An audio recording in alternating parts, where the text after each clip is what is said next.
to e-shiksha.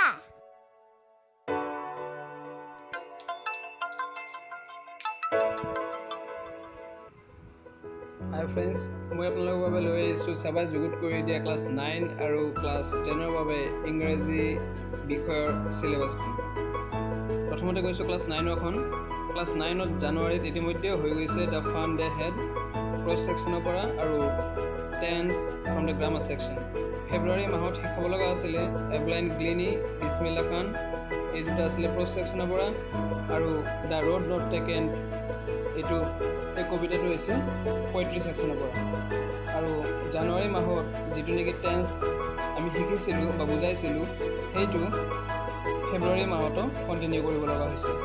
আৰু মাৰ্চত আছিলে the adventures of Toto, rapid reader পৰা, আৰু নেৰেশ্যন, এই নেৰেশ্যনটো হৈছে গ্ৰামাৰৰ পৰা।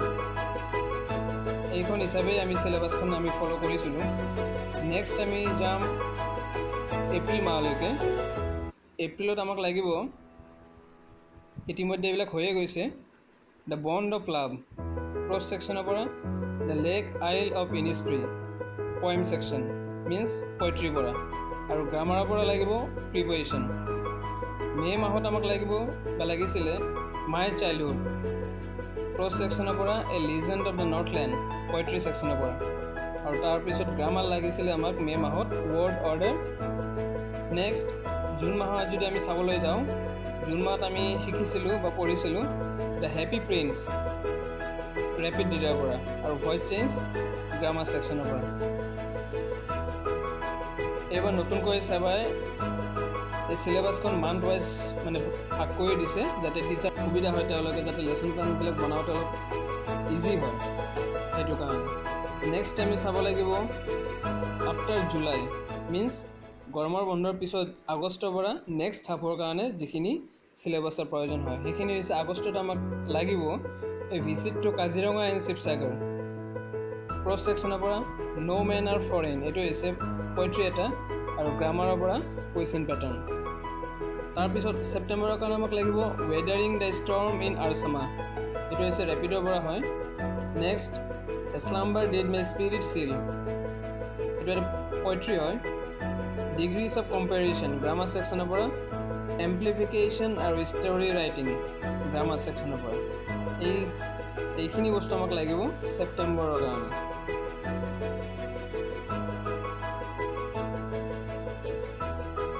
নেক্সট আমি যাম অক্টোবৰ আৰু নৱেম্বৰৰ কাৰণে। এতিয়া আমি চাই লওঁ অক্টোবৰৰ কাৰণে আমাক কি লাগিব। অক্টোবৰত আমাক লাগিব ৰেপিডৰ পৰা a house is not a home. তাৰপিছত আৰ্টিকেল ৰাইটিং আছে, ইয়াতে ন'টিছ ৰাইটিং আছে, ৰিপৰ্ট ৰাইটিং আছে। এই আৰ্টিকেল, ন'টিছ আৰু ৰিপৰ্ট এই তিনিওটা বস্তুৱে এইখিনি আমাক গ্ৰামাৰ ছেকশ্যনৰ পৰা দিয়া হৈছে। নেক্সট নৱেম্বৰৰ কাৰণে আমি যাম। নৱেম্বৰত আমাক বিশেষভাৱে আমি শিকিম ট্ৰান্সলেশ্যন। তাৰপিছত আমাক লাগিব কম্প্ৰিহেনশ্যন। কম্প্ৰিহেনশ্যন দুটা আহে, এটা হৈছে প্ৰ'ছৰ পৰা আৰু এটা হৈছে আউটছাইডৰ পৰা। প্ৰ'ছটোক আমি চিন বুলিও ক'ব পাৰোঁ, আৰু প্ৰ'ছৰ পৰা যিটো কম্প্ৰিহেনশ্যন আহে সেইটো আমি চিন কম্প্ৰিহেনশ্যন কওঁ, আৰু আউটছাইডৰ পৰা যিটো আহে সেইটো আনচিন কম্প্ৰিহেনশ্যন বুলি কওঁ। এই কম্প্ৰিহেনশ্যনটো খুবেই অলপ ষ্টাডি কৰিলে খুবেই ইজি হয় মাৰ্কছ কেৰি কৰাৰ কাৰণে। আৰু ট্ৰান্সলেশ্যনখিনি যদিও আমি ফাৰ্ষ্ট হাফৰ কুৱেশ্যনত পাইছোঁ, কিন্তু এই নৱেম্বৰ মাহটো ইয়াতে ট্ৰান্সলেশ্যন শিকাৰ বাবে এইটো ৰখা হৈছে। নেক্সট আমি চাবলৈ পাম ক্লাছ 10ৰ ইংৰাজী চিলেবাছখনলৈ যাম। জানুৱাৰীত আমি শিকিছিলোঁ এ লেটাৰ টু গড, এইটো প্ৰ'ছৰ পৰা হয়। টাইগাৰ ইন দ্য জু এইটো এটা পয়েম হয়, আৰু গ্ৰামাৰ ছেকশ্যনৰ পৰা টেন্স। এইখিনি বস্তু আমি জানুৱাৰীত শিকিছিলোঁ। নেক্সট ফেব্ৰুৱাৰীত আমি শিকিছিলোঁ নেলছন মাণ্ডেলা আমাণ্ডা, এইটো এটা পয়েম হয়, আৰু ডিটাৰমিনাছ গ্ৰামাৰ ছেকশ্যনৰ পৰা। ঠিক তেনেকৈ 9ত যেনেকৈ মান্থ ৱাইজ ভাগ কৰা আছিলে, ঠিক তেনেকৈ ক্লাছ 10ৰ কাৰণে ইংৰাজীৰ এই চিলেবাছখিনি মান্থ ৱাইজ ভাগ কৰি দিয়া হৈছে।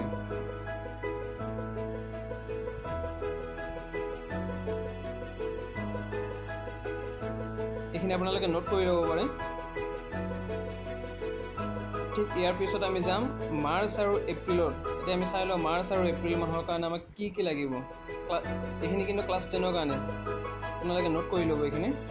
মাৰ্চত আমাক লাগিব পূৰ্ব আৰু গ্ৰামাৰ ছেকশ্যনৰ পৰা প্ৰিপ'জিশ্যন। নেক্সট এপ্ৰিলত আমি চাম দ্য মিডনাইট ভিজিটাৰ ৰেপিডৰ পৰা এনিমেলছ পয়েম আৰু নেৰেশ্যনখিনি হৈছে গ্ৰামাৰ ছেকশ্যনৰ পৰা। এইখিনি বস্তু আমাক লাগিব এপ্ৰিল মাহৰ কাৰণে। আৰু বন্ধুসকল এই চিলেবাছখন আমি যদি মান্থ ৱাইজ যদি ষ্টাডি কৰি যাওঁ তেতিয়াহ'লে কিন্তু এক্সাম টাইমত আমাৰ সিমান এটা প্ৰেছাৰ এটা বাৰ্ডেন এটা নাহে এক্সট্ৰা। সেইকাৰণে আমি আৰু স্কুলত টিচাৰসকলেও এইখন যিখন নেকি চেবাই যুগুত কৰি দিয়া চিলেবাছখন মান্থ ৱাইজ এইখনেই কিন্তু স্কুলবিলাকেও সচৰাচৰ ফ'ল' কৰি আছে। নেক্সট আমি যাম মে' আৰু জুনৰ কাৰণে। এতিয়া মে' মাহত আমাক লাগিব এ কুৱেশ্যন অফ ট্ৰাষ্ট আৰু এইটো হৈছে ৰেপিডৰ পৰা আহিব।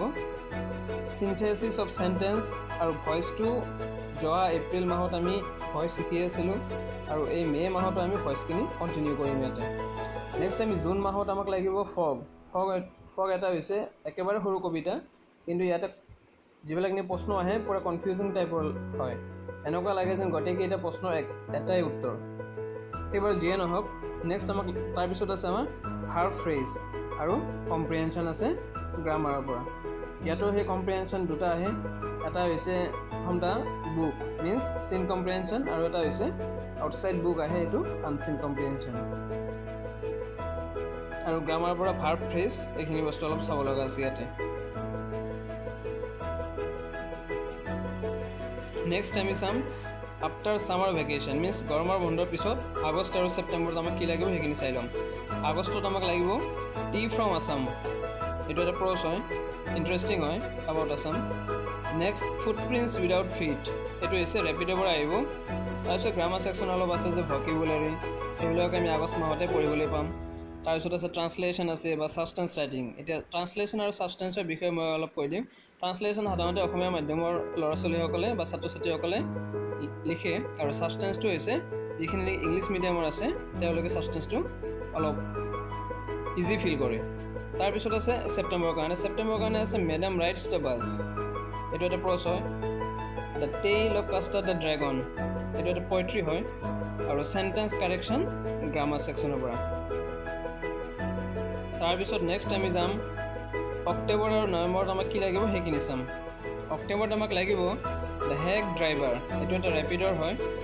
তাৰপিছত আছে এছে নাইবা ষ্টৰি ৰাইটিং। এছে আৰু ষ্টৰি আমাক অপশ্যনেল আহে, কিন্তু আমি দুয়োটাই ভালকৈ চাব লাগিব, প্ৰিপেৰেশ্যন কৰিব লাগিব। তাৰপিছত আহে লেটাৰ অপশ্যনেল আৰু ৰিপৰ্ট ৰাইটিং। লেটাৰ ৰিপৰ্টৰ লগত অপশ্যন আহে। এইখিনি বস্তু গ্ৰামাৰ এণ্ড কম্প'জিশ্যনৰ পৰা আহে। এইখিনিও আমাক মাৰ্কছ কেৰি কৰাত অলপ ইজি হয়, কাৰণ আমি লেটাৰবিলাক যদি আমি চিলেক্টিভ যদি ৰিডিং দিওঁ তেতিয়াহ'লে আমাক ইজি হয়। আৰু ৰিপৰ্ট ৰাইটিং সাধাৰণতে নিউজ পেপাৰবিলাকত বাতৰি কাকতবিলাকত যিবিলাক নেকি সাংবাদিকে ৰিপৰ্ট লিখে, সেই ৰিপৰ্টবিলাক আৰ্হিতে আমাক ৰিপৰ্ট লিখিব দিয়া হয়। তাৰপিছত নৱেম্বৰত ইতিমধ্যে চিলেবাছ আমাক অক্টোবৰলৈকে চিলেবাছ কমপ্লিট হৈ যাব, নৱেম্বৰত আমি ৰিভিশ্যনখিনি কৰিব পাৰিম। হেল্ল' ফ্ৰেণ্ডছ, এই চেনেলটো লাইক কৰিব আৰু ছাবস্ক্ৰাইব কৰিব। যদি কিবা আপোনালোক সুধিবলগীয়া আছে কমেণ্ট বক্সত লিখিব। থেংকছ ফৰ ৱাচিং।